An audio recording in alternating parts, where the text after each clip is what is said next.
की short listing की जा रही है, कैंडिडेट्स को इंटरव्यू किया जा रहा है। वो हर डिवीज़न, हर सूबे का वो इजलास जारी है और बड़ी खुश उसलूबी से मामलात आगे चल रहे हैं। तो यही इलेक्शन की हिकमत अमली होती है कि जिसमें आप जलसा करते हैं और उसके बाद कैंडिडेट्स को शॉर्ट लिस्ट करते हैं और फिर मैदान में उतरते हैं। ये जब उम्मीदवार फाइनल होंगे तो इंशाअल्लाह ताला क़यादत जलसों के लिए निकलेगी और भरपूर जलसे करेगी। बड़ा तकाजा आ रहा है, लोग बड़ा गिला कर रहे हैं जी जलसे नहीं शुरू किए। तो वो कैंडिडेट सिलेक्ट होंगे तो उसके बाद जलसा होगा, तो वो अब इंटरव्यूज जारी हैं। और मैं यहाँ पे जिक्र करना चाहता हूँ इलेक्शन कमीशन का भी। और देखिए, तमाम सियासी जमातें इलेक्शन कमीशन ऑफ पाकिस्तान पर एतमाद का इजहार कर चुकी हैं। चीफ इलेक्शन कमिश्नर राजा सुल्तान सिकंदर पर एतमाद का इजहार कर चुकी हैं।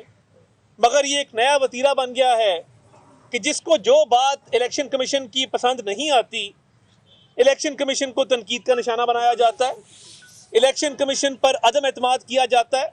हमारे भी बड़े गिले होंगे, बहुत सारे फैसले इलेक्शन कमीशन के हमारे भी खिलाफ आए हैं।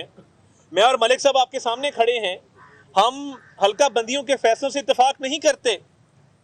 हम समझते थे कि हल्का बंदियों में कुछ हमारी गुजारिशात थी जो सुन ली जाती तो बेहतर होता। मगर इसका ये मतलब नहीं है कि हम इलेक्शन कमीशन पर एतराज़ उठा दें, इलेक्शन कमीशन पर अदम एतमाद का इजहार करें, चीफ इलेक्शन कमिश्नर पर अदम एतमाद का इजहार करें। देखिए, इलेक्शन कमीशन ने अपनी जिम्मेदारी निभाते हुए तमाम सियासी जमातों को मदऊ किया, कोड ऑफ कॉन्डक्ट के हवाले से बात की, इलेक्शन डे मैनेजमेंट के हवाले से बात की और बाकायदा रिटर्न हमारे से उन्होंने मांगा कि आप अपनी तजावीज़ रिटर्न फॉर्म में हमें दें ताकि इलेक्शन कमीशन पॉलिटिकल पार्टीज़ की तजावीज़ पर अमल करते हुए साफ शफाफ इलेक्शन को इंश्योर करे। बट ये इंतहाई गलत बात है कि इलेक्शन कमीशन की क्रेडिबिलिटी पे सवाल उठाना। चीफ इलेक्शन कमिश्नर की अपॉइंटमेंट कंसेंसस से हुई, इमरान नियाजी साहब की जमात ने उनका नाम प्रपोज किया, हमने एक्सेप्ट किया। अब जब कंसेंसस से हुई है, तमाम पॉलिटिकल पार्टीज को वो बुलाते हैं, वो सुनते हैं और फैसला जिसके खिलाफ आना होता है वो मेरिट पे होता है, किसी कानून के तहत होता है, किसी ज़ाब्ते के तहत होता है। हल्का बंदियों के मामलात भी किसी कानून ज़ाब्ते के तहत हुए हैं। हमारा एतराज़ अपनी जगह पर, मगर बात यह है कि चीफ इलेक्शन कमिश्नर और इलेक्शन कमीशन का इदारा वो बिल्कुल गैर जानिबदार है। और अगर आपको गलती करेंगे, अब इंट्रा पार्टी इलेक्शन का जो मामला हुआ तो आपने इंट्रा पार्टी इलेक्शन सही तरीके से नहीं करवाए, आपने इंट्रा पार्टी इलेक्शन में कॉन्स्टिट्यूशन अप्रूव नहीं कराया। उसका एक तरीक़ेकार था, रूल्स के मुताबिक, कवायद और ज़वाबित के मुताबिक एक तरीक़ेकार था इंट्रा पार्टी इलेक्शन का। अब आप अपना काम करते नहीं हैं और सारे गिले शिकवे जो हैं वो इलेक्शन कमीशन से हैं। तो हम ये समझते हैं कि एक तो इंतखाबात का इनकाद बर वक्त होना चाहिए और हम मुकम्मल एतमाद का इजहार करते हैं इलेक्शन कमीशन के इदारे पर भी, चीफ इलेक्शन कमिश्नर भी। तमाम सियासी जमातें ये एतमाद का इजहार कर चुकी हैं और एक इज़्ज़त एहतराम से इस मामले को आगे लेके चलना चाहते हैं। और मैं ये तमाम सेगमेंट ऑफ सोसाइटी से गुजारिश करूँगा कि जब इलेक्शन कमीशन के दरवाजे खोले हैं तो आप अपनी तजावीज़ दें कि फ्री एंड फेयर इलेक्शन कैसे कराया जा सकता है और उसके इनकाद के लिए क्या लवाजमात हैं जो पूरे होने चाहिए। सबको बुला रहे हैं, सबकी सुन रहे हैं, गिले शिकवे सबको होते हैं, हमें भी हैं, मगर क्रेडिबिलिटी और गैर जानिबदारी पे कोई सवाल नहीं है और एतमाद का इजहार भी है। और मैं अब आऊँगा उस शख्स की तरफ जो अडयाला जेल में अपने जराइम की वजह से बंद है। वो मौसूफ देसी मुर्गी भी खाते हैं, साइकिल भी चलाते हैं।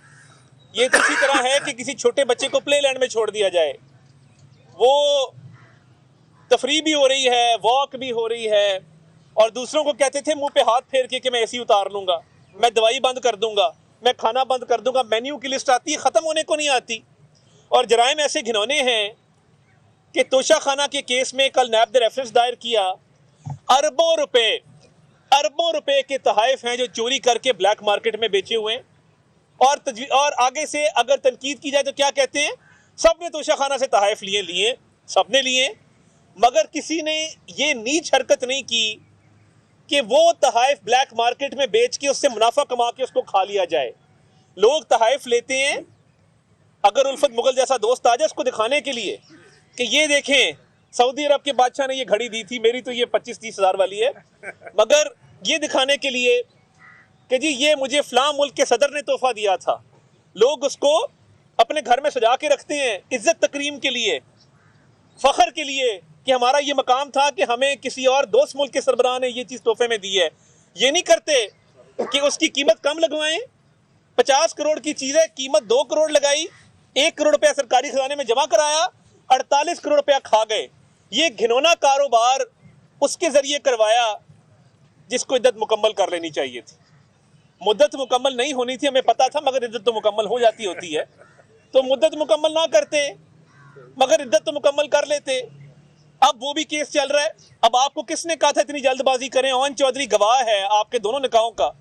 उसे जब पूछा जाता है वो बरमला इजहार करता है कि ये क्या मामला थे, कैसे हुए।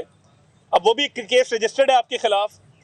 फ़र्क सिर्फ इतना है कि हमें पनामा को बहाना बना के इकामा में निकाला गया, झूठे केस बनाए गए, अरशद मलिक की वीडियो आई, 3 साल की मेहनत वाली बात आई, प्रेशराइज किया गया, सब कुछ हुआ, निकला कुछ नहीं।